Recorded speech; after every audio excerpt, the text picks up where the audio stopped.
महायोग साधना शिविर होने वाला है, सिद्ध योग साधना शिविर, जिसमें पहली बार प्राणायाम, योगासन और योग के अलग अलग आयामों के बारे में बृहद और विस्तार से बताया जाएगा।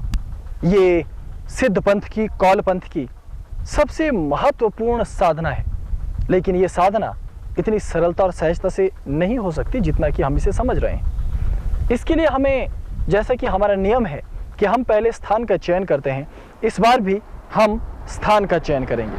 तो हमने इस बार हिमाचल प्रदेश के मंडी ज़िला को चुना है और आप मेरे पीछे देख सकते हैं, वहाँ बोर्ड है कुल्लू और भुंतर एयरपोर्ट और इधर जिंजैली बगस्याड़। तो हम इस साधना शिविर के लिए भूमि का चयन करने के लिए यहाँ से ऊपर जाएंगे, अर्थात जिंजैली, जो आपको बोर्ड पर दिखाई दे रहा है ऊपर, जिंजैली की तरफ को। जिंजैली का क्षेत्र इसलिए चुना गया है क्योंकि वो देवी शाकंभरी उनका स्थान है, जो स्थानीय तौर पर शिकारी माता के नाम से जानी जाती है। तो उनकी छत्र छाया में ही हम इस योग के अद्वितीय शिविर को करने के बारे में सोच रहे हैं। तो आइए अब हम चलते हैं, आपको रास्ते रास्ते जगह दिखाते जाएंगे और रास्तों में क्या हो रहा है ये भी आपको बताते जाएंगे। हम किस जगह का चयन करते हैं, वहाँ की जगह कैसी होगी, तमाम बातें आपको बताएंगे। लेकिन यहाँ हम अभी सड़क के किनारे हैं, यहाँ मेरे पीछे से NH21 जा रहा है। तो हम NH21 से अब दूर होकर ये जो साथ में एक लिंक रोड है, इस पर चलते हैं और देखते हैं आगे के रास्ते में क्या क्या छिपा है।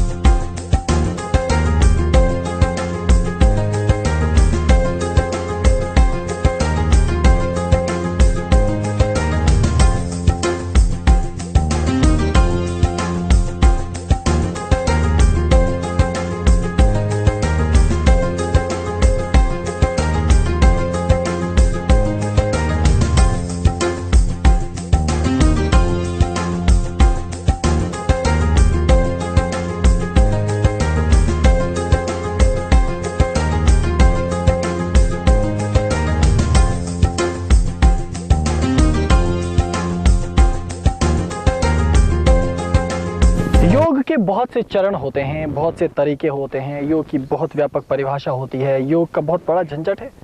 बड़े बड़े ज्ञानी और बड़े बड़े तर्क देने वाले तर्कशास्त्री भी आज तक योग की महिमा को नहीं समझ सके। इसी कारण हिमालय के सिद्धों ने कभी योग को लेकर कोई एक निश्चित परिभाषा नहीं दी। आपको हैरानी होगी ये जानकर कि जहाँ गुरु गोरक्षनाथ जी महाराज ने इसके संबंध में बताया है, पतंजल ने इसके संबंध में बताया है, और आपके पास बहुत से ग्रंथ हैं, धैर्य संहिता से लेकर हठ योग प्रदीपिका से लेकर पतंजलि योग प्रदीपिका से लेकर अन्य अन्य ग्रंथ भी।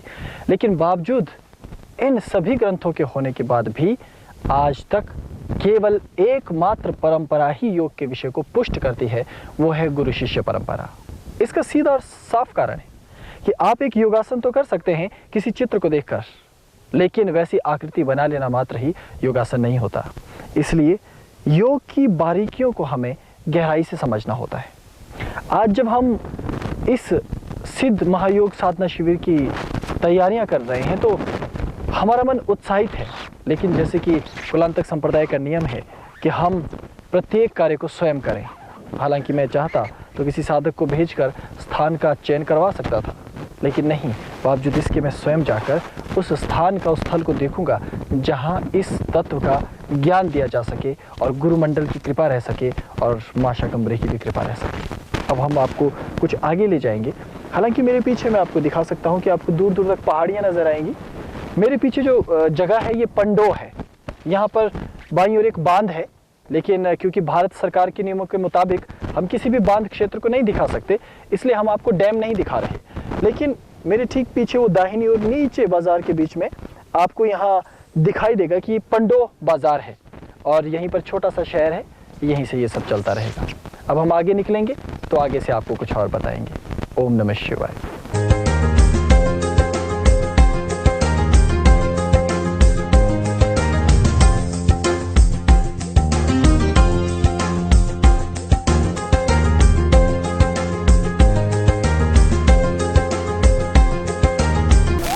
इस समय हम पंडों से ऊपर आ गए हैं। आप देखेंगे कि जो जंजाली को ये सड़क जा रही है, हम इसके बीच में एक जगह रुके हैं। यहाँ आप माताओं को देखेंगे, गांव की माताएं यहाँ सभी हैं, और जो कि सरकारी योजना है, राष्ट्रीय ग्रामीण गारंटी योजना, उसके तहत, रोजगार गारंटी योजना के तहत सभी माताएं बहनें यहाँ काम कर रही हैं और बहुत ही बेहतर तरीके से काम कर रही हैं यहाँ। और ये हमारे लिए बहुत ही खुशी की बात है कि आप देखेंगे कि हम इस रास्ते से होते हुए अभी जंजाली की ओर को जाएंगे। तो यहाँ आप हिमाचल का परिवेश देखेंगे। हिमाचल का परिवेश वैसे भी बहुत सख्त परिवेश रहा है, क्योंकि यहाँ जब ठंड होती है तो बहुत ज़्यादा होती है, गर्मी होती है तो बहुत ज़्यादा होती है, और माताएं और बहनें प्राचीन काल से ही यहाँ आपने देखा है कि वो हमेशा तेज़ तरार रही हैं और उन्होंने हर क्षेत्र को संभाला है। और इन्हीं ऐसे सुंदर क्षेत्र में जब योग साधना शिविर होगा तो निश्चित ही आने वाले प्रत्येक साधक के लिए एक युगीन घटना होगा। और मैं यहाँ से योग के विषय में भी थोड़ा सा आपको बताना चाहूँगा कि आम दिनचर्या में हम अपने आप को स्वस्थ रखने के लिए छोटा मोटा व्यायाम और छोटे मोटा जिसको कसरत कहा जाता है वो हम करते हैं। लेकिन यहाँ सबसे प्रमुख बात ये है कि आम व्यायाम, आम एक्सरसाइज या इन सब से ऊपर हटकर योग है। और योग क्या है ये जानना थोड़ा सा जटिल है। लेकिन यहाँ एक और बात मैं बता दूँ कि कुछ लोग ऐसा समझते हैं कि घर में बैठकर कुछ प्राणायाम कर लिए या कुछ योगासन कर लिए तो उनको योग कहा जाता है, लेकिन ऐसा तो नहीं है। योग का मतलब ये भी नहीं है, कुछ लोग जैसा कि कहते हैं कि केवल जंगलों में रहना, गुफाओं में समाधि लगाना, ध्यानस्थ हो जाना, महीनों कुछ खाना पीना नहीं, एक ही पेड़ के नीचे किसी जड़ मूर्ति की भांति रहना, क्या ये योग है? ये भी योग नहीं है। इसलिए योग की सही और सार्थक परिभाषा जाननी जरूरी है, उसे ढूंढना जरूरी है, और क्या उसकी सही परिपाटी है ये तब जानने में आता है जब गुरु शिष्य परंपरा से आप चलते हैं। हालांकि कॉलक्रम इसमें मिश्रित परंपरा से आपको योग का ज्ञान दिया जाता है। योग का मार्ग विचित्र है, लेकिन फिर भी जितना हो सकता है हम आपको योग की सही जानकारी देने की कोशिश करेंगे। अब आप मेरे साथ ऊपर तक चलेंगे और मैं ऊपर चलते चलते आपको एक बात बताऊंगा कि एक युवक जिसने न तो कभी योगासन किया, जिसको न तो प्राणायाम की जानकारी है, और जिसने न तो अपने जीवन में कभी किसी बड़े ध्यान समाधि, जैसे कि मिट्टी के नीचे गड्ढा खोद कर लोग बैठ जाते हैं, या फिर किसी पेड़ की खोल में महीनों बैठ जाते हैं, किसी बट वृक्ष या किसी बरगद के वृक्ष को चुनते हैं, या फिर किसी घने जंगल में जाकर के वो महीनों वर्षों समाधिस्थ रहते हैं। उस युवक ने ऐसा कुछ भी नहीं किया, लेकिन बावजूद इसके उस व्यक्ति के मन में एक बात थी कि मुझे आत्मनिष्ठ होना है, अपने आप को जानना है। तो वो इस प्रश्न को लेकर के अनेक जगह गया कि मैं कैसे आत्मनिष्ठ हो सकता हूँ, कैसे अपने आप को जान सकता हूँ। तो उसने किसी महात्मा की तलाश की और महात्मा से पूछा कि मैं अपने जीवन को सार्थक कैसे बना सकता हूँ। तो महात्मा ने उसको अधिक तो कुछ नहीं बताया, केवल इतना कहकर छोड़ दिया कि केवल अपनी सांसों पर ध्यान दो। और आप अगर शिव सूत्र पढ़ते हैं, तंत्र ग्रंथ पढ़ते हैं, तो आपको अच्छी तरह मालूम होगा कि भगवान शिव पार्वती को समझाते हुए ये कहते हैं कि हे पार्वती, श्वास ही इस जीवन का सार है। यदि तुमने अपनी सांसों को जान लिया तो तुमने सब कुछ जान लिया। उस युवक ने भी केवल श्वास का जो आने जाने का क्रम है उसे समझा और अपने गुरु को, अर्थात उसी संत को गुरु मानकर, सर्वे सर्वा मान करके उस वृक्ष के नीचे उसका अभ्यास शुरू कर दिया। और बहुत ही जल्द वो एक स्थिति में पहुंचा जिसको योग कहा जाता है। तो क्या वास्तव में ये योग है? इसके बारे में हम कुछ और आगे बताएंगे। अभी तो माताओं से विदा लेते हैं और आपको आगे ले जाते हैं और आगे जंजाली की वादियों में, थोड़ा और अंदर।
योग में कुछ अनूठे शब्द भी हैं जिनको तंत्र ने इस्तेमाल किया है, जैसे मणिनी।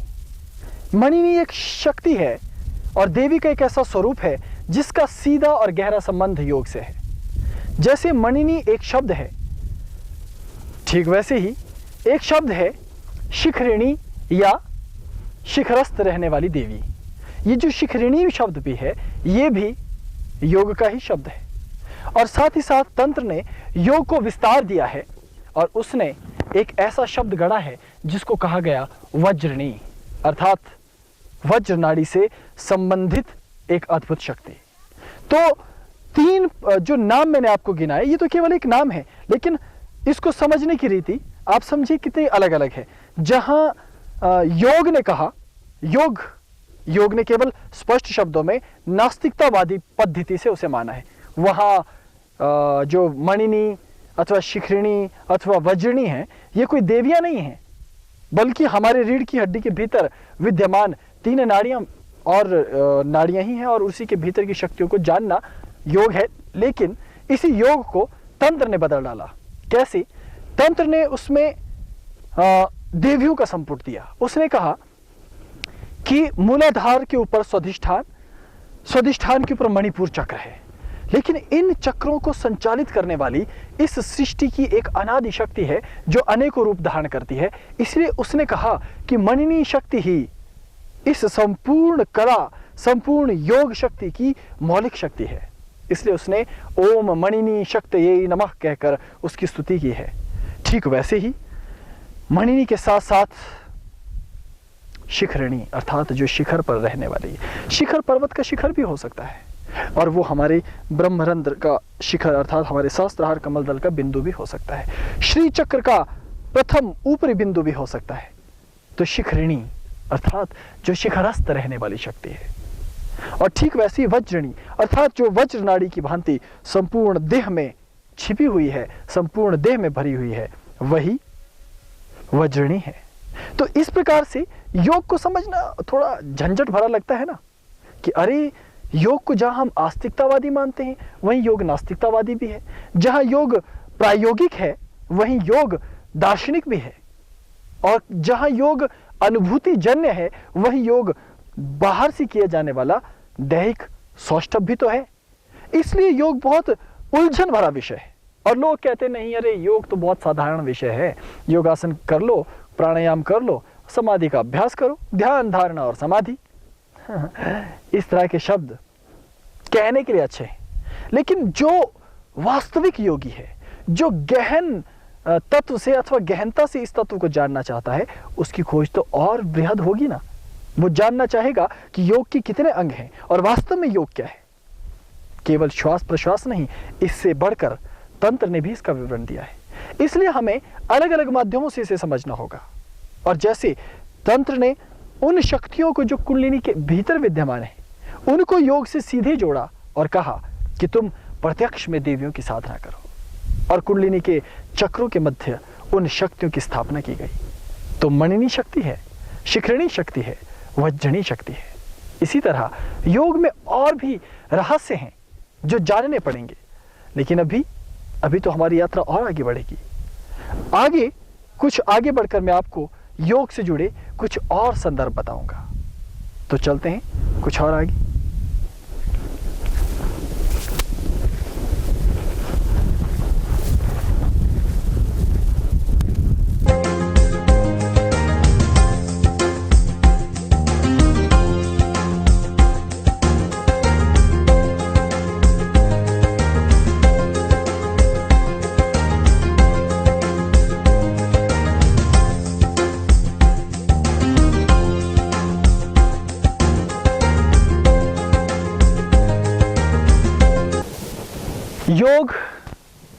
योग और योग शब्द इतना प्यारा है और इतना विलक्षण और इतना प्रसिद्ध हो चुका है ये शब्द कि विश्व का लगभग कोई कोना ऐसा नहीं होगा जहां लोग योग क्या होता है, मेडिटेशन क्या होता है या ध्यान किसे कहा जाता है, इसके बारे में न जानते हो। और योग की ऐसी ऐसी विधियां, ऐसी ऐसी बातें और ऐसे ऐसे तत्व पूरी दुनिया में फैले हैं कि उनमें से आधे से ज़्यादा तो बकवास है, पूरी तरह से गलत, मनगढ़ंत, और कुछ ऐसे हैं जिनको समझना आसान नहीं है। इन्हीं सब के बीच में से मैं एक छोटा सा उदाहरण देता हूँ। ध्यान। योग में ध्यान का बड़ा गहरा महत्व है और हर व्यक्ति ध्यान करना चाहता है, लेकिन ध्यान क्या है और कैसे होगा ध्यान? इसकी अनेकों विधियां हैं। किसी ने कहा कि एक लाल रंग देखो, उस लाल रंग के बिंदु पर ध्यान करते जाओ, करते जाओ, करते जाओ, बस यही ध्यान है, यही योग है।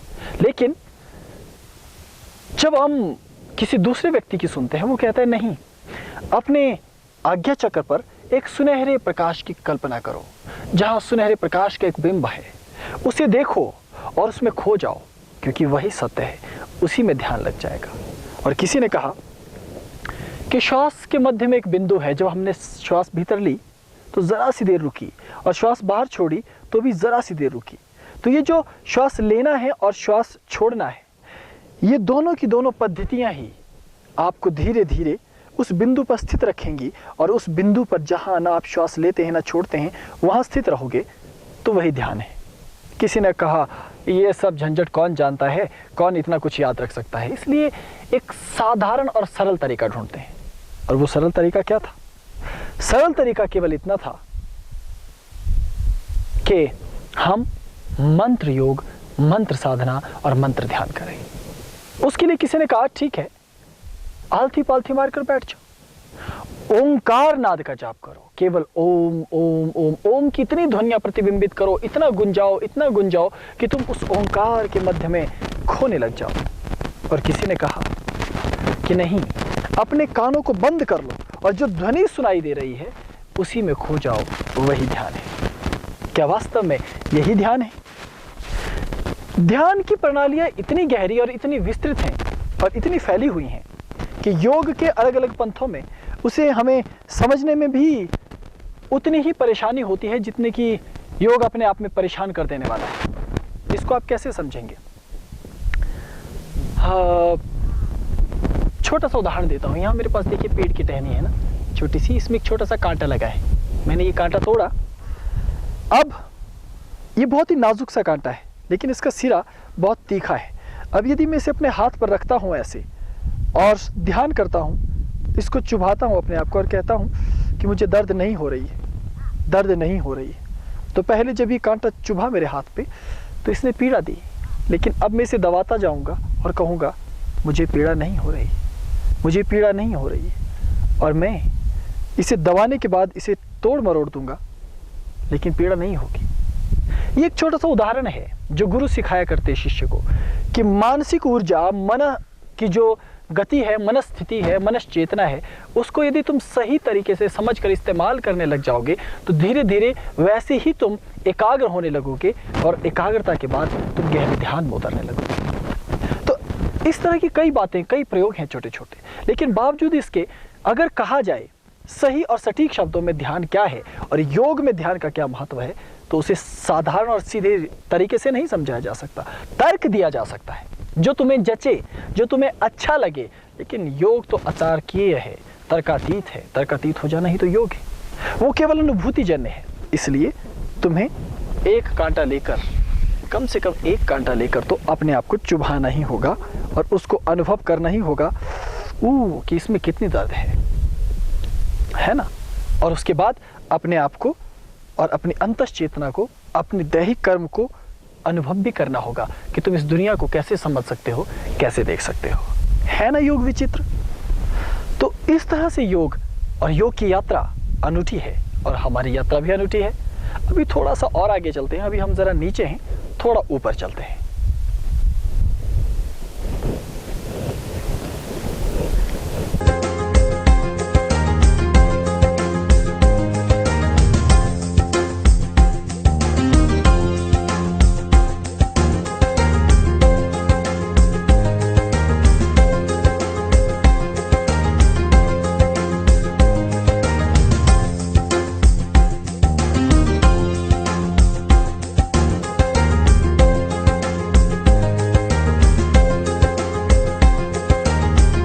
योग में अनेकों चरण हैं और योग में अनेकों उलझने भी।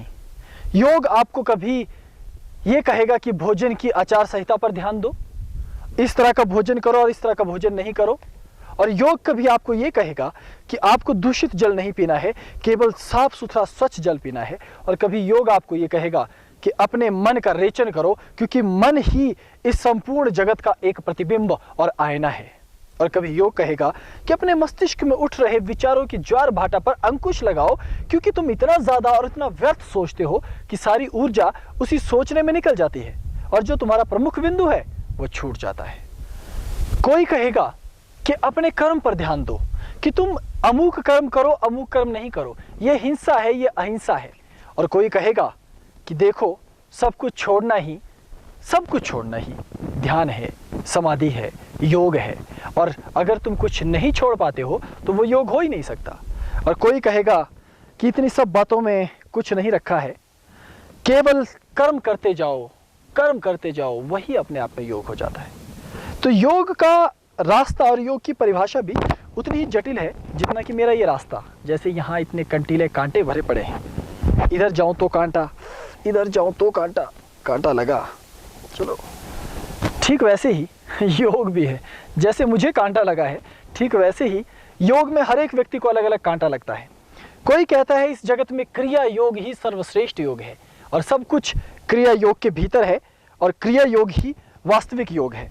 लेकिन कुछ कहते हैं कि क्रिया योग तो कुछ भी नहीं है, योग में जो भी कुछ है वो राजयोग है और राजयोग ही सत्य है। और कोई कहता है कि अरे ना तो क्रिया योग ना तो राजयोग, हठ योग। अरे हठ योगियों जैसा कोई योगी होता है भला? जीवन में सब कुछ हठ योगी है। कोई कहता है नाद के बिना सब अधूरा है, जो भी कुछ है वो नाद के भीतर ही है।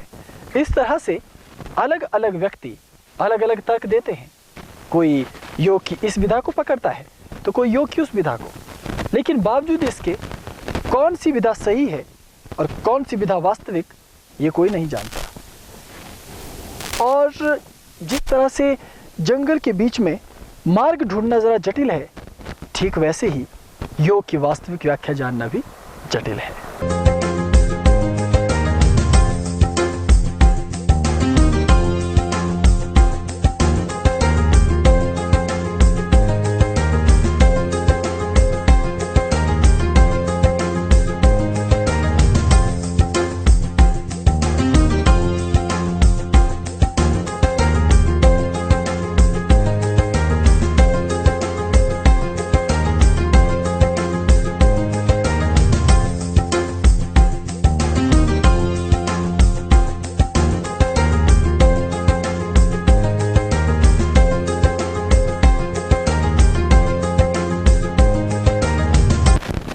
जैसे इस संसार में अनेकों विषय हैं, अनेकों धाराएं हैं, अनेकों विचार और तर्क हैं, ठीक वैसे ही योग को समझाने वाले और योग को समझने वाले भी अनेकों विचारों और अनेकों विचारधाराओं में बटे हुए हैं।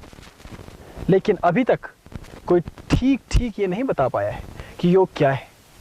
इसलिए योग एक विचित्र तत्व होते हुए भी समझने जैसा विषय है। यदि हम योग को नहीं समझ पाए तो समझ लो कि हमने ज़िंदगी में कुछ समझा ही नहीं। लेकिन यदि आप ये दावा करते हैं कि आपने योग को समझ लिया तो भी आप दुनिया को बेवकूफ़ बना रहे हो। 7 चक्रों का यदि आपको नाम आ गया है या आपको कुंडलिनी के विषय का ज्ञान है तो इसका अर्थ ये नहीं है कि आप योग और कुंडलिनी को जानने वाले हो। इसलिए सावधान रहना चाहिए इन तत्वों से कि योग क्या है और योग क्या नहीं है। और मेरे ऊपर से कहीं एक हवाई जहाज जा रहा है, कलयुग के आधुनिक पुष्पक विमान। खैर फिर भी मैं आपको एक बात तो साफ साफ बताना चाहता हूँ कि योग इसलिए पूरी तरह से क्रियात्मक है क्योंकि जब गुरु आपको अपने पास बिठाते हैं और कुछ करने को कहते हैं और यदि आप उसे जस का तस करते हैं तो जो अनुभूति आपको होती है, मेरा मानना है कि वास्तव में वो योग है। क्योंकि कोई व्यक्ति योगी या कोई व्यक्ति महायोगी कैसे हो सकता है? उसका केवल एक ही पैमाना और एक ही मापदंड है। वो कोई स्कूल का सर्टिफिकेट नहीं है, कोई डिग्री नहीं है कि आपने उस पर PhD कर लिया और आप किसी हिमालय में आकर किसी योगी को कहें कि भाई साहब आपकी दाढ़ी बहुत हो गई है, लेकिन देखो आपसे बड़ी डिग्री तो मेरे पास है, मैं योग पर ऑक्सफोर्ड से लेके आया हूँ सर्टिफिकेट। हाँ, या इंडिया की किसी बड़ी यूनिवर्सिटी से या अमेरिका की किसी बड़ी यूनिवर्सिटी से सर्टिफिकेट या डिग्री लेके आया हूँ। ये सब बकवास है। योग में कोई पीएचडी नहीं हो सकती। कारण ये है कि पीएचडी एक ही है और वो है आत्म साक्षात्कार करके स्थित भी हो जाना। और क्या ये सरल है? इतना भी आसान नहीं है। इसलिए योग का धरातल जानने जैसा तो है, लेकिन योग को आप समझोगे कैसे? क्योंकि योग की ऊंचाई बहुत है, जैसे मेरी वृक्ष की ऊंचाई है ना, हालांकि इसकी बहुत ज़्यादा नहीं है लेकिन फिर भी काफ़ी ऊंचाई तो है ही। तो इसलिए योग को भी समझने के लिए आपको उस ऊंचाई पर जाना होगा। मेरी तरह पेड़ की ऊंचाई पे नहीं, अनुभूति की ऊंचाई पे है। और वो ऊंचाई आपको कैसे मिलती है? तब जब आप योग के एक एक अंग को समझने की कोशिश करते हैं। योग में रंग की प्रधानता है, जिसको वर्ण कहा गया। अलग अलग चक्रों में अलग अलग रंग है। ध्वनि की प्रधानता है, नाद की प्रधानता। अलग अलग चक्र में अलग अलग तरह का नाद है। ठीक रंग और ध्वनि की भांति ही देवता, उसके अंदर तंत्र ने अलग अलग चक्रों के अलग अलग स्वामी, देवी और देवता बताए हैं और उनकी आपको साधना करनी होती है। फिर उनके वाहन बताए हैं, उनकी भी आपको जानकारी होनी चाहिए। फिर उनके बीज मंत्र है, उसकी भी आपको जानकारी होनी चाहिए। तो योग एक तांत्रिक स्वरूप में अलग ढर्रे पर चलता है और नास्तिक स्वरूप में एक अलग ढर्रे पर चलता है। लेकिन मिश्र मार्गीय परंपरा में आपको सभी तत्वों को सीखना होता है, क्योंकि तभी तो आप पूर्ण हो पाओगे। अब ये सब कैसे होगा? पहले तो मुझे नीचे उतरना होगा, तभी मैं आपको समझा सकूंगा। अब मेरे पास उतरने के भी कई मार्ग हैं। एक संक्षिप्त मार्ग, एक वायु मार्ग और एक ये पीछे से नीचे उतरने वाला मार्ग। अभी आपकी अपनी अपनी क्षमताओं पर निर्भर करता है कि आप किस मार्ग का चयन करते हैं। मैं सीधे मार्ग का चयन करूंगा ताकि हड्डी टूटे। चलिए। आहा, बहुत दिनों के बाद छलांग मारी पेड़ से, तो ऐसा लगा कि कुछ हुआ है। नहीं तो शहरों में रह रहकर और टेलीविज़न पर प्रवचन दे देकर आजकल मैं योगी कम और भोगी ज़्यादा हो गया हूँ।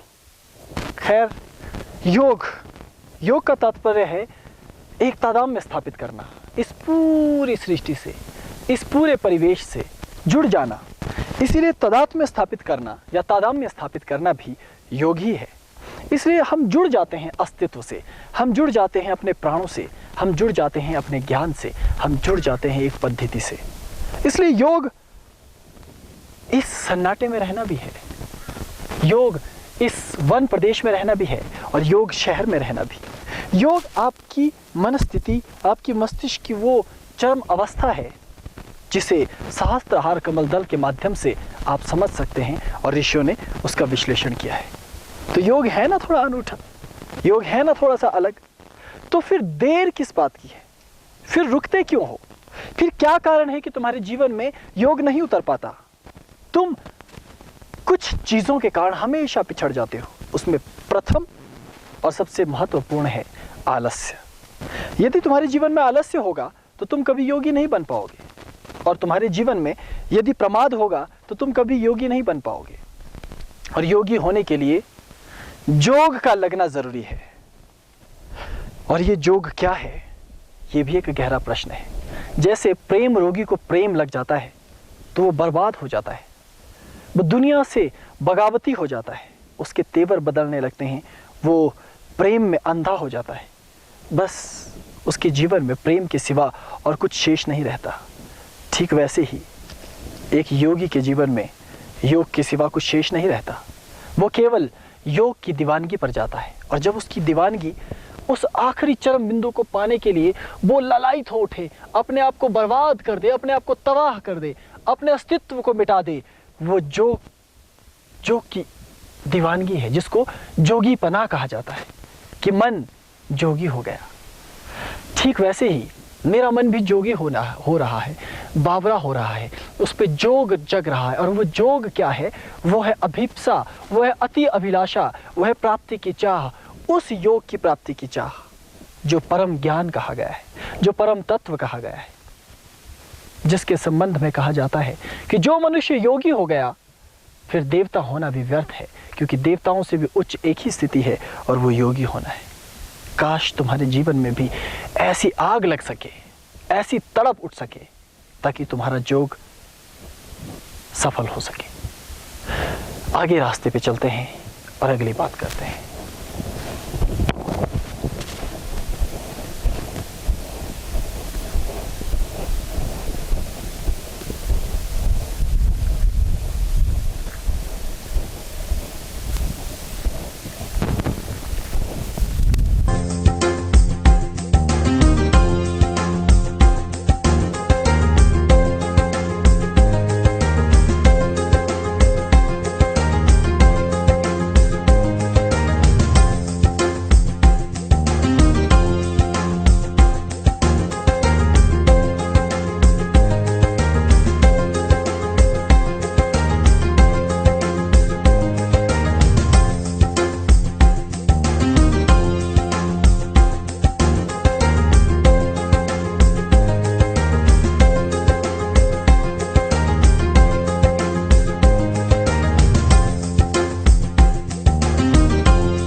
के बारे में जहाँ अलग अलग मत है, अलग अलग विचार हैं, अलग अलग धारणाएं हैं, वहीं योग के जिन्हें परंपराएं कहा जाता है या योग की जो अलग अलग विधाएं हैं वो भी बहुत फैली हुई हैं और इतनी अधिक हैं कि एक साधारण सा जो योगी है या योग का साधक है वो उन्हें देखकर ही परेशान हो जाता है। तो ऐसे में क्या करना चाहिए? स्पष्ट शब्दों में, चाहे कोई भी योग का आचार्य हो, कोई भी योग का मतावलंबी हो, अनुयायी हो, उसको ये एक ही निर्देश ऋषियों ने दिया है और वो निर्देश केवल इतना है कि ये पूरी की पूरी परंपरा गुरु प्रदत्त परंपरा है। इसलिए हालांकि एक छोटा सा योगासन करना बहुत ही आसान है, जैसे कि पद्मासन में बैठना। अब पद्मासन में बैठना तो कोई बहुत बड़ी मुसीबत तो है नहीं, बस आलती पालती मारकर बैठना है, एक टांग को ऊपर रखना है, दूसरे को ऊपर। लेकिन बावजूद इसके इसको करने की सम्मति या इसको करने की आज्ञा शास्त्र तब तक नहीं देता जब तक कि एक योग्य गुरु ना हो, अथवा एक योग्य गुरु ने आपको ये ना समझाया हो कि केवल टांगे एक दूसरे के ऊपर रख देने मात्र को ही योगासन करना नहीं कहा जाता, अपितु उसके पीछे एक बहुत बड़ा रहस्य है। हम योग को उतनी गहराई से तभी समझ पाते हैं जब हमें उसके साथ साथ श्वास और प्रश्वास की प्रणाली और प्रक्रिया का ठीक ठीक ज्ञान हो। हालांकि बहुत सारे लोग ये नहीं जानते कि श्वास कब भीतर ली जाती है और श्वास कब बाहर छोड़ी जाती है। हालांकि बहुत छोटा सा मर्म है ये, ऐसा भी नहीं है कि ये कोई बहुत बड़ा राज है जिसको कोई जानता नहीं। लेकिन बावजूद यदि आपने योगासन लगाया है लेकिन आपको श्वास लेने की और श्वास छोड़ने की परंपरा का ज्ञान नहीं है तो आपका सब किया कराया व्यर्थ हो जाएगा। अभी हम इस योग यात्रा में जिंजाली जा रहे हैं और आपने देखा अभी हम रास्ते में एक सुंदर से मंदिर के पड़ाव में हैं। आप मेरे पीछे देखेंगे पैगोडा शैली का एक सुंदर सा मंदिर है और उसकी शिखर पर एक हवाई जहाज जा रहा है, आधुनिक वायुयान, बहुत ऊंचाई पे। तो ये पैगोडा शैली का बना एक प्राचीन मंदिर है जहां माता काली की एक भव्य सी प्रतिमा ऊपर बनी है। अक्सर जो लोग भारत से बाहर रहते हैं, विदेशों में, ऑस्ट्रेलिया में, यूएस, कनाडा में, इंग्लैंड में, उनको अपने देश की बहुत याद आती है और आएगी भी क्यों नहीं। और खासकर यदि देवभूमि की बात हो, हिमाचल की बात हो, तो अवश्य याद आती है। और इसका कारण है इस देवभूमि के सुंदर मंदिर। आप मेरे पीछे देखेंगे कि यहाँ माता रानी का मंदिर बना हुआ है जिसके ऊपर माता का एक भव्य प्रतिमा, एक चित्र बना हुआ है। उसके नीचे मंदिर में यहाँ छोटी छोटी झालरें लगी हुई हैं और भीतर माता रानी की एक भव्य प्रतिमा है। यहाँ पर माता रानी का एक शेर है। तो हम इस स्थान से अपनी योग यात्रा को और आगे बढ़ाएंगे और यहाँ से आगे हम आपको ले चलेंगे जिंजाली घाटी की ओर, क्योंकि वो जो क्षेत्र है पूरा का पूरा वो माँ शाकंभरी का स्थान है। तो हम उस क्षेत्र में जाएंगे, माँ शिकारी की बात भी करेंगे और आपको आगे दिखाएंगे इस घाटी की सुंदरता, यहाँ की रमणीयता, यहाँ का जो परिवेश है, यहाँ का जो वातावरण है कितना सुंदर है और क्यों वो सैलानियों को अपनी ओर आकर्षित करता है। तो फिर देर किस बात की, आइए चलते हैं आगे और आगे बढ़ाते हैं योग यात्रा का ये क्रम।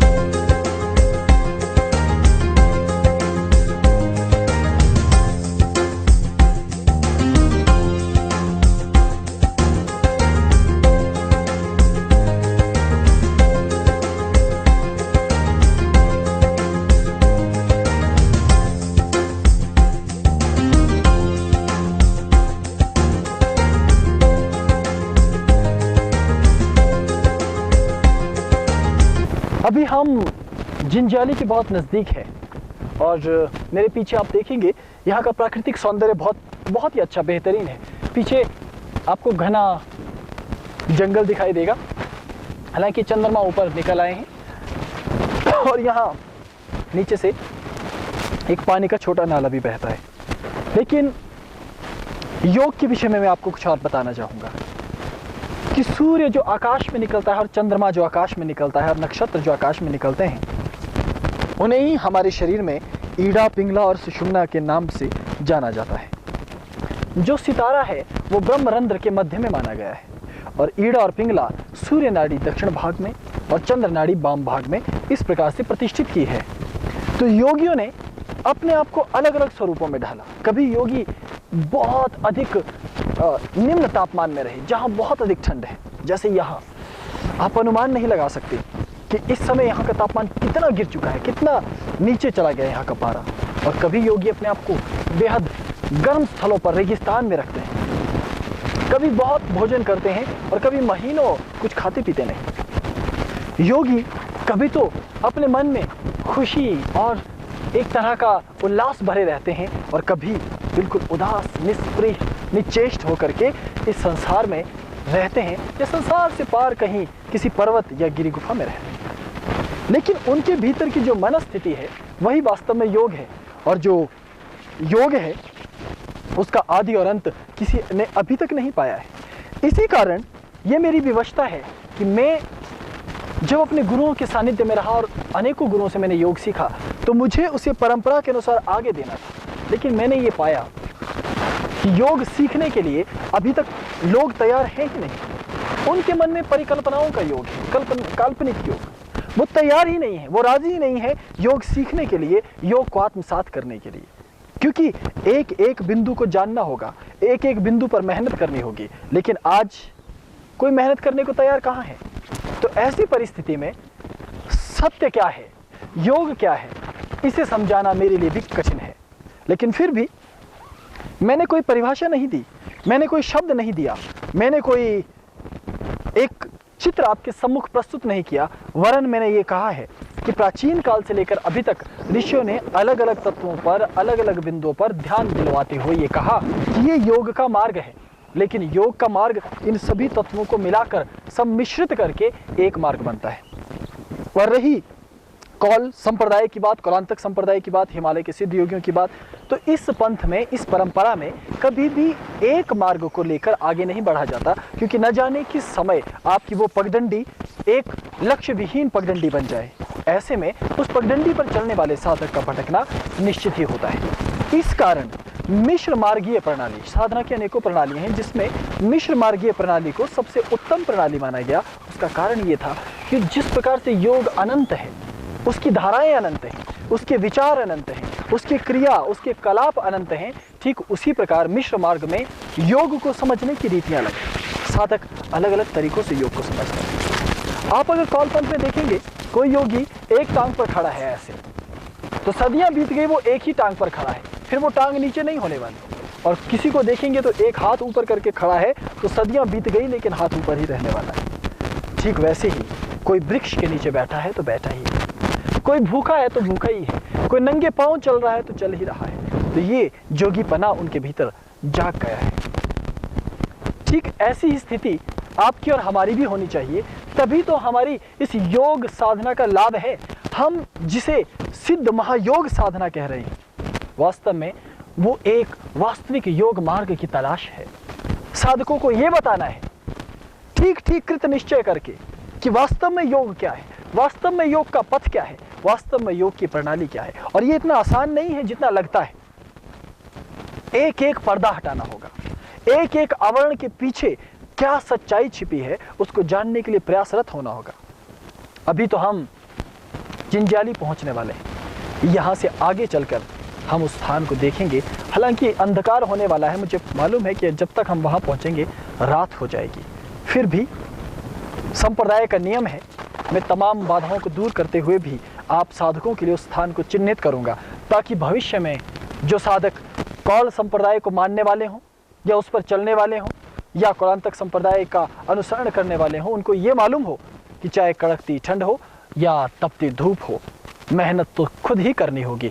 स्वयं ही आपको योग करना होगा, स्वयं ही आपको प्रत्येक कार्य को संपन्न करना होगा, तभी आप कौल संप्रदाय के उच्च योगी हो सकते हैं। क्योंकि इस संप्रदाय में यदि आप अकर्मण्यता दिखाते हैं, यदि आप में तीव्रता नहीं है, और यदि आप सटीक तरीके से कार्य को संपन्न नहीं कर पाते, तो माफ कीजिएगा, आप कौल संप्रदाय के लिए बने नहीं हैं। ठीक इसी तरह योग की बातें तो आपने बहुत सुनी होंगी, अनेकों संप्रदायों से, अनेकों ग्रंथों से, अनेकों लोगों से, लेकिन सटीक जानकारी उसकी नहीं मिलने वाली। इसलिए वो मिल सके, इसी के लिए साधना शिविर की तैयारी हो रही है। अब हम उस स्थान की ओर फिर आगे कदम बढ़ाते हैं और देखते हैं क्या हमें वो स्थान मिल पाता है।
अब हम उस जगह पहुंच चुके हैं जहां साधना शिविर होना है, लेकिन ये बड़े दुख की बात है और आपके लिए परेशानी की बात भी कि इस जगह पर तो पहले ही बर्फ हो चुकी है, बर्फ गिर चुकी है। आप देखेंगे कि यहाँ तापमान इतना कम है कि मैं जिस बर्फ पर खड़ा हूँ वो धंस नहीं रही, बल्कि उसे मैं मार भी रहा हूँ तो भी वो पत्थर जैसी सख्त हो गई है कि मानो ये बर्फ ना होकर कुछ और हो। देखो मैं इसे हाथ से उठा भी नहीं पा रहा, निकाल नहीं पा रहा इस बर्फ को, तो तापमान इतना कम है। यहाँ देखिए जरा नीचे पानी कितना जम चुका है, यहाँ से पानी आता हुआ ये पूरा का पूरा पाला यहाँ जम चुका है। तो यहाँ से ऊपर जाकर शिविर लगाना वो तो एक तरह की बेवकूफ़ी होगा, क्योंकि मुझे मालूम है कि आप सब लोग हठ योगी या हिमालय के महायोगी तो है नहीं, क्योंकि इस शिविर में कुछ ऐसे लोग भी आएंगे जो आयु में बड़े हैं, कुछ ऐसे लोग भी होंगे जो अभी अध्यात्म में बिल्कुल नए हैं। तो ऐसे में मुझे पुनः ये सोचना होगा कि मैं क्या करूं। हालांकि मैंने यहाँ से पीछे 2 स्थान अभी देखे हैं, चलते चलते उन 2 स्थानों में से किसी एक स्थान का चयन किया जाएगा, या तृतीय इसी से पीछे एक तीसरा स्थल है उसका भी चयन किया जाएगा। लेकिन यहाँ ये बर्फ के बीच में मैं इस समय हूँ और आप ये देख सकते हैं कि चंद्रमा ऊपर निकल चुके हैं, घना वन है और ये बर्फ यहाँ है और ये पाला यहाँ है। इससे आप अनुमान लगा सकते हैं कि यहाँ का तापमान इस समय कितना होगा। सच पूछिए तो यहाँ कोई भी व्यक्ति बिना टोपी, कोट, स्वेटर और बिना दस्ताने और जुराबों के कुछ भी देर, कुछ क्षण भी यहाँ नहीं रुक सकता। इसलिए हैरानी की बात है कि महायोग साधना शिविर में हालांकि ऐसे ही स्थानों का चयन होना चाहिए और मैंने बेहतरीन स्थान चुना, लेकिन बावजूद क्योंकि कलयुग है लोग हमें धमकियां देते हैं कि अरे आप साधकों को ऐसी जगह ले जाओगे, वहाँ मरवा दोगे उन्हें, आपको ये नहीं करना चाहिए, आपको ये नहीं करना चाहिए। जबकि हमारे गुरुओं ने तो बर्फ की ढेर पर हमें सिखाया।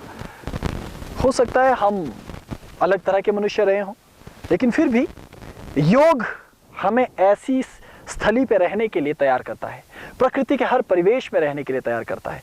इसीलिए तो वो योग अद्भुत है ना।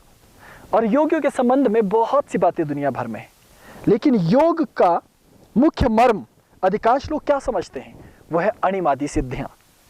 उन्हें लगता है कि योग सीख लेंगे तो गायब हो जाएंगे, योग सीख लेंगे तो प्रकट हो जाएंगे, योग सीख लेंगे तो कुछ भी हम कर सकेंगे, एक ही जगह बैठे बैठे दुनिया हमारे नियंत्रण में होगी। हाँ, हो सकता है कि अष्टादश सिद्धियां मिलने से ये सब होने लग जाए, लेकिन याद रखो केवल अणिमादी सिद्धियां प्राप्त करना ही योग नहीं, या केवल समाधिस्थ हो जाना ही योग नहीं। योग क्या है वास्तव में, इसको तो खोजना ही होगा। अब आप ही देख लीजिए, हम कब सुबह से इस योग यात्रा में चले थे, अब अंधेरा घिर आया है। हम जिस जगह पर थे वहां का तापमान गर्म था, सूर्य तेजी से चमक रहे थे, और यहाँ का तापमान हड्डी गला देने वाला तापमान है। तो योग यात्रा भी ऐसी है, न जाने किस किस मोड़ से आपको गुजर के आगे बढ़ना पड़ेगा। योगासन, प्राणायाम, रंग, ध्यान, धारणा, समाधि का अभ्यास, गुरु प्रदत्त नियमों का अभ्यास और भी न जाने कितने जीवन शैली में बदलाव आपको करने पड़ेंगे, तब जाकर आप योग यात्रा में आगे बढ़ पाएंगे। तो सिद्ध योग महासाधना शिविर कोई साधारण शिविर नहीं है, भले ही इस स्थान पर ना हो, इससे थोड़े से नीचे हो जाए, ये तो उसी समय पता चलेगा कि प्रकृति ने आपके लिए कौन सा स्थान चिन्हित किया है और कहाँ आप इस महासाधना शिविर को संपन्न होते हुए देख पाएंगे। लेकिन फिर भी यहाँ से ठीक ऊपर माता शाकंभरी का स्थान है, तो हम उनको भी यहाँ से प्रणाम करेंगे, उनको भी याद करेंगे और थोड़ा सा अभी और आगे जाएंगे, ताकि हम यहाँ तक तो आ ही गए हैं, थोड़ा रात्रि का बिहार का भी आनंद ले लिया जाए कि कितना सुंदर परिवेश है और कितनी कड़कड़ाती ठंड है ना। तो फिर इस बर्फ़ का भी आनंद लीजिए। यहीं से मैं आपको थोड़ी थोड़ी बर्फ़ दिखा देता हूँ, वरना आप कहेंगे, शिकायत करेंगे कि मैंने बर्फ़ आपको दिखाया नहीं, और मुझे बर्फ़ दिखाने के लिए मेहनत करनी पड़ेगी, क्योंकि ये बर्फ़ जमी हुई बर्फ़ है पूरी तरह से, है ना। ये रही बर्फ़, ज़रा नज़दीक आओ। अब आपके साथ थोड़ी थोड़ी बर्फ़ खेलते हैं। लो लो, ये लो, ये लो, है ना। हाथ ठंडे हो गए हैं। ठीक है, योग यात्रा ऐसे ही चलेगी। अब आगे चलते हैं।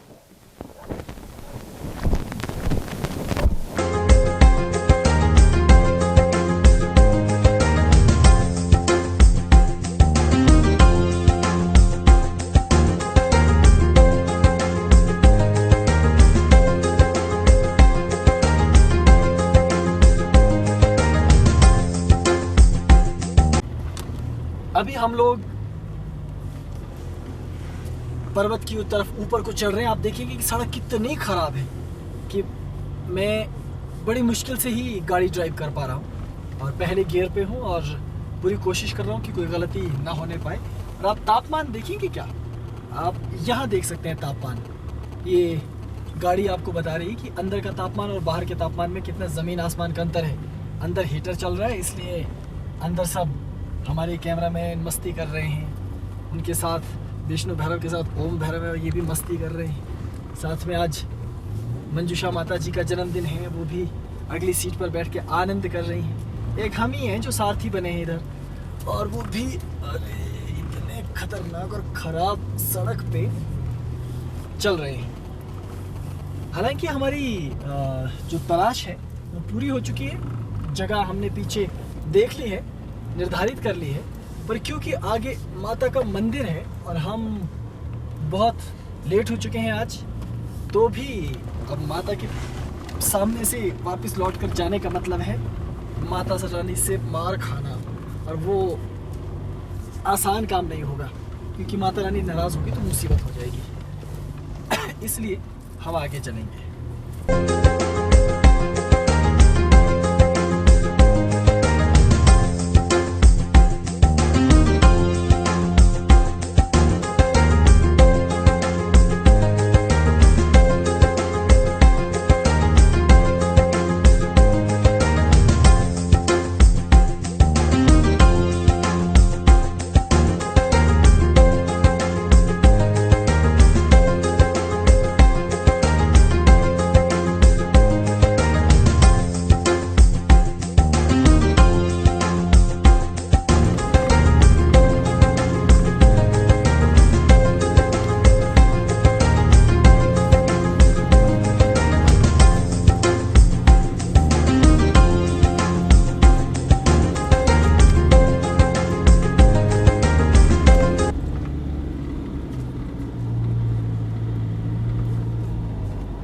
इस तरह का ये अजीब सा रास्ता 5-6 किलोमीटर तक है और हम पहाड़ की बिल्कुल चोटी पर पहुंचने वाले हैं और रात हो गई है ना। चारों तरफ घनघोर अंधकार हो गया है, यहाँ देखिए आप। और सड़क कितनी बुरी हालत में है क्योंकि ये कोई आम रास्ता तो है नहीं कि हर रोज़ यहाँ लगातार गाड़ियाँ आएँ, और वैसे भी अब दाएँ बाएँ हिमपात हो चुका है, इसलिए अब ये सड़कें ख़तरनाक हो जाती हैं, बेहद ख़तरनाक। तो सावधानी चाहिए हमेशा और एकाग्रता भी, साथ ही पहाड़ी रास्तों पर चलने का अनुभव भी।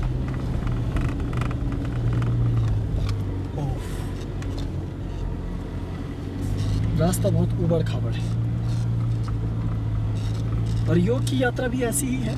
अगर आप देखेंगे वो भी बहुत ऊबड़ खाबड़ रास्ता है, इसलिए आपके पास ऐसा बुद्धि विवेक चाहिए कि आप योग और उसकी परिभाषाओं को, उसके रास्तों को, उसके उदाहरणों को, उसके संदर्भों को अच्छी तरह से समझ सकें। और हमें आज इस योग यात्रा के बहाने, जहां हमने आपको योग के संबंध में कुछ छोटी छोटी बातें बताई, वहाँ आपके साथ समय गुजारने का अवसर भी मिला। और कोशिश करते हैं कि आपको, अगर अंधेरा ज़्यादा नहीं हुआ और आपका कैमरा काम करता रहा, तो आपको माता रानी के दर्शन करवा सकें किसी तरह। लेकिन आप उस दुर्लभ नज़ारे को नहीं देख पाएंगे जो पहाड़ की चोटी पर से दिखता है, क्योंकि बहुत ऊंची चोटी है तो चारों तरफ का नज़ारा बहुत ही भव्य होता है। लेकिन क्योंकि अब तो रात बहुत हो गई है, शाम बहुत हो गई है, तो इस कारण उस नज़ारे से तो अभी आपको वंचित रहना होगा। लेकिन चिंता ना करें, भविष्य में फिर आना होगा तो फिर हम आपको दिखाएंगे।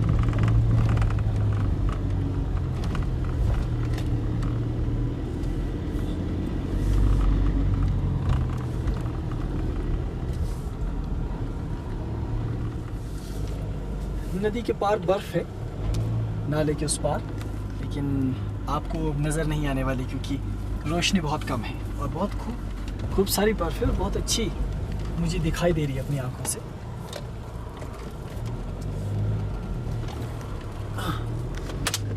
ये देखिए, क्या आपको नज़र आ रही?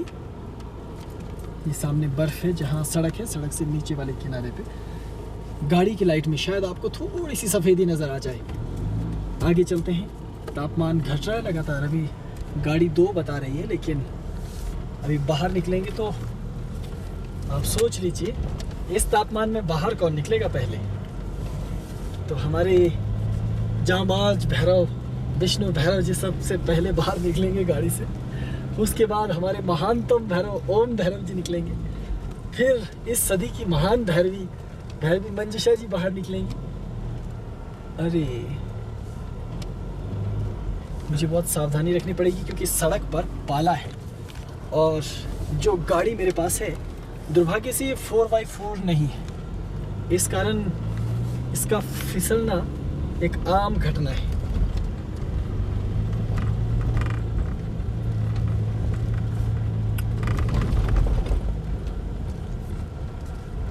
मोड़ पर मोड़ और सफर लंबा होता जाता है इसी तरह।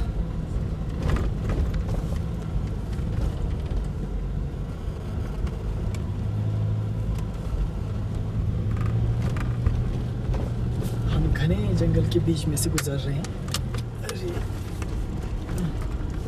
आप देख ही सकते हैं कि कितना मुश्किल भरा सफर है ये। और ये देखिए आगे सड़क, ये सड़क लग रही है आपको कहीं से किसी भी तरफ से आप देख लें, गड्ढे ही गड्ढे हैं, कीचड़ ही कीचड़ भरा रास्ता। अरे अब हम पहाड़ की चोटी तक पहुंच गए हैं। क्या बताऊं आपको, मेरे साथ ही पीछे विष्णु भैरव है, देखो टोपी लगा के कितने कस के बैठे हैं। ओम भैरव है, देखो इसने भी टोपू लगा के कस के, कोट वोट जैकेट वैकेट लगा के। और इसके बाद देखो मेरे साथ यहाँ पर मंजुषा है, देखो है ना, मंजुषा माता की जय। और कैसे ठंड के मारे ठिठुरी हुई है। यहाँ देखो कितना गर्म वाला वो पहना हुआ है, सफ़ेद वाला कपड़ा पहना हुआ है ना। तो मंजुषा माता जी यहाँ है। तो अब सबसे बड़ी समस्या इस बात की है कि तापमान यहाँ देखिए कितना है, 0 Celsius centigrade Celsius degree Celsius. देख रहे हैं आप, 00 मतलब 1 0 नहीं 00। अभी तो गाड़ी ऑन है इसलिए 00 है। जब तक हम आएंगे तब तक ये और माइनस में हो जाएगा। हालांकि हमारे को दिखाने के लिए माता रानी ने प्लस में कर दिया कि नहीं डरो मत, 1 डिग्री है। हकीकत ये है कि हमारे पास अगर आपको नज़र आ रहा हो ओ पार ठंडी हवा अंदर आ रही है, पार बर्फ का पूरा पहाड़ ऐसे नीचे को है। हम इस पहाड़ में से आए हैं और शायद आपको नज़र ना आए क्योंकि वो बहुत दूर है। फिर भी हम एक कोशिश करके देखते हैं शायद आपको दिखाई दे। नहीं, आपको कुछ भी दिखाई नहीं देगा इस अंधेरे में। सामने पहाड़ है और इस पहाड़ पर आपको कुछ भी नज़र नहीं आ रहा। और आसमान में एक सितारा है, अगर वो आपको कहीं नज़र आ जाए। ये चंद्रमा है रात के, नहीं थोड़ा दूर से ही दिखाना पड़ेगा। ये चंद्रमा है और ठंड सचमुच आप सच मानिए गाड़ी की रोशनी में भी बहुत बुरे हालत है। तो ये विष्णु भैरव जी, अब हम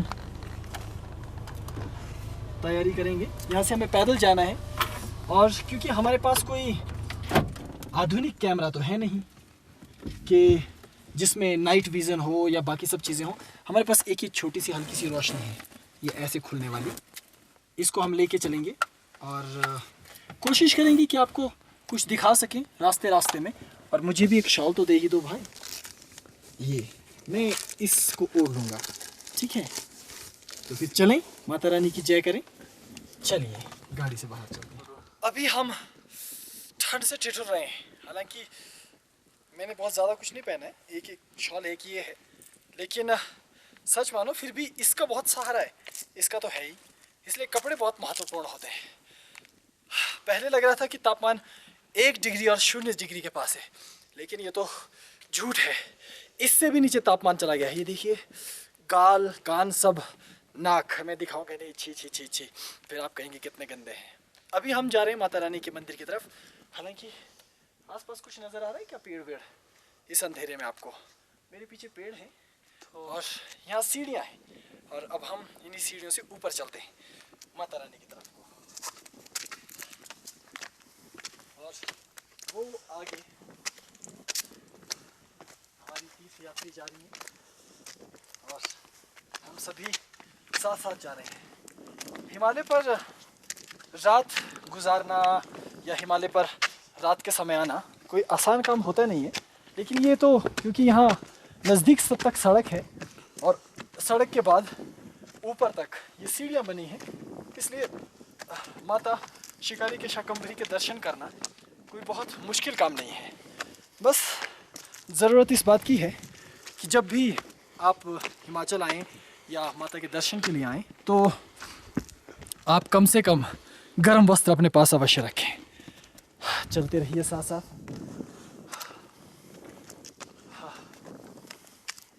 यहाँ बहुत ज़्यादा सीढ़ियाँ हैं, इसलिए सांस चढ़ जाते हैं लोगों की ऊपर चढ़ते चढ़ते।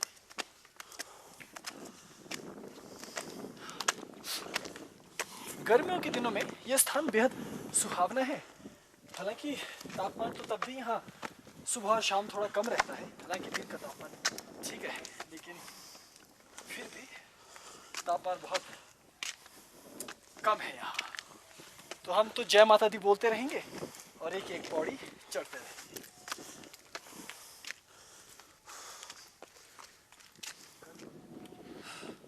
काफ़ी सारी सीढ़ियाँ हैं और दिन के समय सुहावना मौसम होने के कारण इस दूरी का पता नहीं चलता है, लेकिन जब सर्द रात हो इस तरह से कपा देने वाली तो बहुत ठंड लगती है। और ऐसे में छोटा सा ये रास्ता भी लंबा लगता है और मुझे माता के मंदिर से भजनों की ध्वनि सुनाई दे रही है।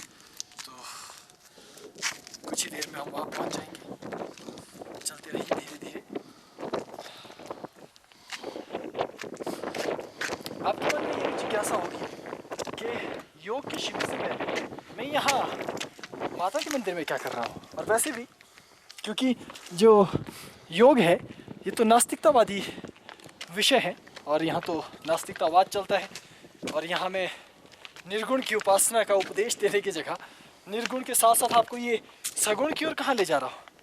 लेकिन आपको ये याद रहना चाहिए कि कौलांतक संप्रदाय ये मानता है कि समस्त विद्याएं, जिसमें योग भी है और तंत्र भी है, ज्योतिष भी है, समस्त उनकी विद्या या उनकी सिद्धि तभी हो पाती है जब 64 योगिनियों की कृपा हो। और जब तक 64 योगिनियों की कृपा नहीं होती तो आपको उन्नति नहीं मिलती है। और जो महाशाकंभरी है ये यहाँ पर एक प्रमुख योगिनी के रूप में भी इनकी मान्यता है, इसलिए इनको दूर दूर तक लोग मानते हैं। इसी कारण कि योग का विषय जो मैंने अपने गुरुओं से सीखा है और योग की जो बारीकियाँ मैंने जीवन में अनुभव की है वो मैं सही शैली से आप सब लोगों तक पहुंचा सकूं और उसको सही तरीके से दे सकूं, इसके निमित्त माता से प्रार्थना करना, उनसे आशीर्वाद लेना बेहद ज़रूरी है। हम लोग शिकारी माता के श्री चरणों में पहुंच चुके हैं, शाकंभरी माता के। मेरे ठीक पीछे माता का मंदिर है और वहाँ माता की कुछ प्रतिमाएं हैं और यहाँ का तापमान बेहद ठंडा है और लगभग माइनस में तापमान हो चुका है यहाँ का, -2 या 3 डिग्री के करीब। आप देखिए उंगलियाँ सीधी नहीं हो रही, यहाँ उंगलियाँ टेढ़ी रहती हैं। हालांकि मुझे तो फिर भी अभ्यास से तो मेरी सीधी हो गई, लेकिन बाकी लोगों की उंगलियाँ भी सीधी नहीं होने पाएंगी। ये बड़ी कृपा की बात है कि हम लोग देर रात ही सही लेकिन माता के दर्शन करने में कामयाब रहे, माता रानी का आशीर्वाद लेने में कामयाब रहे। हालांकि यहाँ कर एक बात मन में आई है कि मुझे अपने निर्णय पर फिर सोचना होगा, क्योंकि क्या साधक इतनी ठंड को सहन कर सकते हैं, या इस आने वाली साधना में जितने साधक आने वाले हैं क्या वो इतने पात्र हैं। इन सब बातों पर मंथन करने के बाद ही मैं आखिरी निर्णय पर पहुंचूंगा। फिलहाल मैं माता के चरणों में आकर यहाँ उनको केवल प्रणाम करता हूँ और उनसे इस शिविर की अनुमति मांगता हूँ, लेकिन किस स्थल को चुनूंगा और कहाँ इसे करूँगा ये तो अभी जानना बाकी है। पर आपको माता रानी के दर्शन करवाते हैं। माता रानी के दर्शन करने के बाद अब हम आप सबके लिए भी प्रार्थना करते हैं और यहाँ से लौटते हैं। अब हम माता रानी के दरबार से वापस लौट रहे हैं। यहाँ का तापमान सच मानिए बहुत कम है। हालांकि मेरे लिए कोई मुसीबत नहीं, क्योंकि मैं तो पहले से यहाँ रहा हूँ और ये मेरे ही जगहें और इलाके हैं, लेकिन नए आने वाले साधकों की मुझे चिंता है। खैर छोड़िए, जो भी होगा वो तो मैं अंततः निर्णय कर ही लूँगा कि किस स्थान पर ये होना है। लेकिन यहाँ सन्नाटा है, आसमान में चंद्रमा है, पीछे कुछ तारे हैं। मैंने ज़िंदगी में बहुत सी ऐसी रातें बिताई हैं जब मैं बिल्कुल अकेला रहा, जहाँ ना तो मेरे पास ये शॉल थी और ना ही खाने के लिए रोटी। लेकिन आज उसका दुख नहीं है, क्योंकि गुरु का दिया मार्ग था वो। तब रातें काटनी बहुत मुश्किल थी, ऐसी ही ठंडी सर्द रातें। लेकिन अगर हम तप करते हैं तो जीवन में किसी स्थिति को अवश्य प्राप्त करते हैं। अब आज हमने ये संपूर्ण योग यात्रा देखी। अब मुझे आपसे विदा भी लेनी है और आपको ये भी बताना है कि मुझे इस पर्वत शिखर से आज ही रात को दिल्ली भी पहुंचना है किसी भी तरह, क्योंकि कल समाचार चैनल आज तक के लिए वहाँ एक छोटा सा कार्यक्रम भी करना है। तो सभी उत्तरदायित्व आपको एक साथ निभाने होते हैं पृथ्वी पे। और अध्यात्म की ये यात्रा, योग की ये यात्रा आपके लिए भी मंगलमय हो, आपके लिए भी कल्याणकारी हो, ऐसी ही माता शाकंभरी से मैं प्रार्थना करता हूँ। और इस सर्द रात में हिमालय की इस पर्वत मंडल से आप सबको हृदय से आशीर्वाद प्रदान करता हूँ और मंगल कामना, कल्याण कामना करता हूँ। ओम नमः शिवाय।